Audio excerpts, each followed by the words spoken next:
Let's go! What's up, guys? I'm Nico Iamaleava. Well, Nico, take that next step with the Tennessee Volunteers next year. At the end, I have one shocking stat that doesn't make him look to be so good. Where Nico really shines is throwing in-breaking routes, okay? So after that RPO, it was a wide-open slant.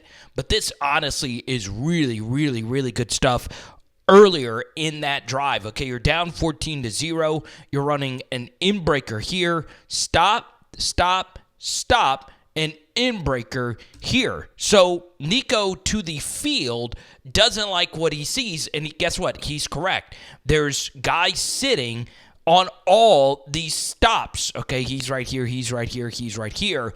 But he knows since this stop is being run right here, this defender will get drawn out, and this is a pocket of space you need to throw the football. So he goes from left all the way back to right, and this is a three-man rush with a clean pocket, and he throws an absolute freaking missile right here to Chris Brazzell. So the thing I really like about Nico's in-breaking throws is he does a better job of hitting his guy right in stride, better than any quarterback on these kind of RPO, play action, kind of post routes that you'll see. I mean, it really, really, really is a thing of beauty. Tennessee has a lot of this built into their offense. You look right and then quickly look left. So you start off looking right, look back left, and then you look back right. Safety even got eyes on this in-breaker, but Nico likes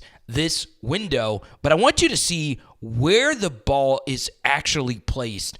I mean, this is a missile, no wobble at all. Bang, okay? It is virtually impossible to throw a better ball than that. Is it open? Yes. Is Thornton a pretty big-time weapon? You better believe it. But, man, that is just filthy quarterback play. I do think this Alabama win was huge for him because overall in this game, he did not really play that well. But because Milroe fell off a cliff, he was given an opportunity to go out there and win this game. Once again, a really, really clean pocket. One thing I really like about Nico is his height. I mean, he is really upright, can see basically over anything. But in this instance, you really didn't need to see anything. Pre-snap, man-to-man, safety, middle of the field. You've got to throw the slot fade. And the thing about slot fades, it's the hardest route to defend. It's a good, quick throw, but you do need to pinpoint this ball. And look at where this ball is placed. Bang, okay? Ball placement, a thing of beauty right here. Now, please hit that subscribe button because Tennessee fans, I like you, am very sad that Dylan Sampson will no longer be on the Vols. So the zone read kind of game is going to be bigger. And Nico's legs were pretty solid in 2024, right? He gives you something as a runner. So you get a little split zone action for a nice explosive play. But watch what actually happens later in the drive. So 4th and 3. You get a tight front right here. And it's interesting on this play. I hate it when defensive coordinators do this. You're down 17. Why are you playing a 3-high safety shell, right? So normally a rational defensive coordinator would have an extra guy in the box. But Nico makes the decision to pull this, right? There really wasn't a read in for him to read at all. But one thing there, it's going to be big for Nico next season. Will Lance Hurd play better? I mean, that's a ridiculously good block right there by Lance, even though he does end up losing his feet. He does open up this hole right here, and Nico, with his legs, is able to pick up this first down. All right, I'm about to show you 2 plays in a row that could be a weakness but also a strength. They've got to get better left tackle play. They just do, okay? I've interviewed Lance Hurd before. I like Lance a lot. But, I mean, he's just got to be better. Now, once again, this is going to be a first-round draft pick. But, if Nico, you could see he's forcing this ball in on this slant. This should never be thrown. Lucky enough, he did throw it and didn't go through any type of progression because to the bottom of the screen, this to Kitzelman would have been open, okay? Then, also to the top of the screen. Once again, this is a longer developing route. This out would have been interesting right at the goal line. But you see that this past season, Nico had a lot of issues with his offensive tackle play. There were some of PFF's lowest graded players. Now, we get to this play where he does have really good protection this time. I mean, this is as good as it's going to get. And he does have a player open for a first down right here, but he does the smart thing in my estimation to run this, right? And this will ignite a locker room. It just will when they see a QB who will lay it on the line like this. Boom.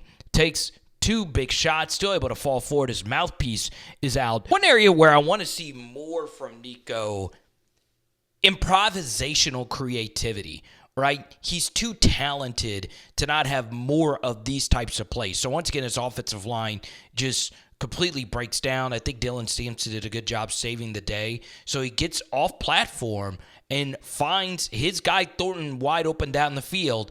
And, well, he pisses down his leg, Coach 30 style. So this is obviously a very rare situation. It's end of game, so with less than a minute remaining. So the coverage is going to be very soft. But once again, protection is not good from his blind side.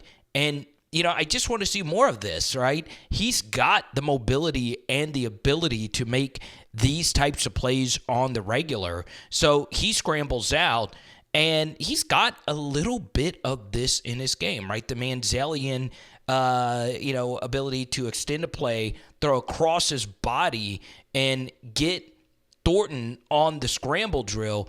Look at where this ball is placed. It's actually fine. Okay, could it have been better? Sure, but beautiful stuff. So let's get into a few weaknesses. The first thing, obviously, we talked about his clutch play in the fourth quarter.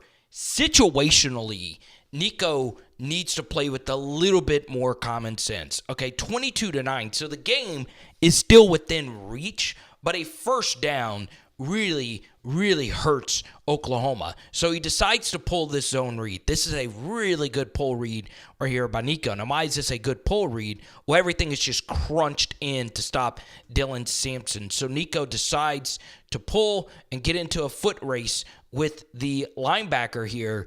And guess what? He beats him.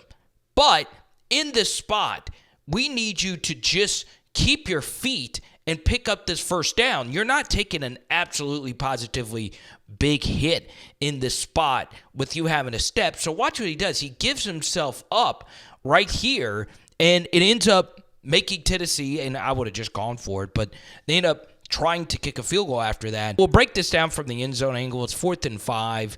And you need to get this football into the end zone. One of the more puzzling SEC quarterback decisions, Nico, who this year had been really good on a three-man rush, there's a lot of pressure, and it's picked up. So he's rolling out to the right side, which is where you kind of want him to be, right? Extend the play. Hopefully something does eventually break down. So Nico makes a right decision, obviously not forcing anything up.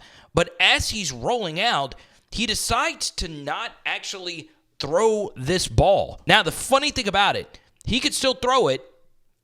There is a guy right here. Now, this would have been bang bang, but give your guy a chance to make this play, right? There's no need to run the football right here, but instead he runs it, clock runs out, end of the game. So one thing that really bothered Tennessee fans were some of the vertical misses. Now, on this little rollout where you had not one but two verticals open, this was actually a bit of an out and up. So Brazel sells like he's potentially going out, but he's actually running vertically to get the DB's legs to stop. And the broadcaster, Matt Stinchcomb, and I was able to get another angle of this, said that Brazel took his foot off the gas just a little bit. But overall, there are just some overthrows. And then we get to the biggest miss of Nico's career. So this is straight out of halftime. Score is still 21-10, Ohio State.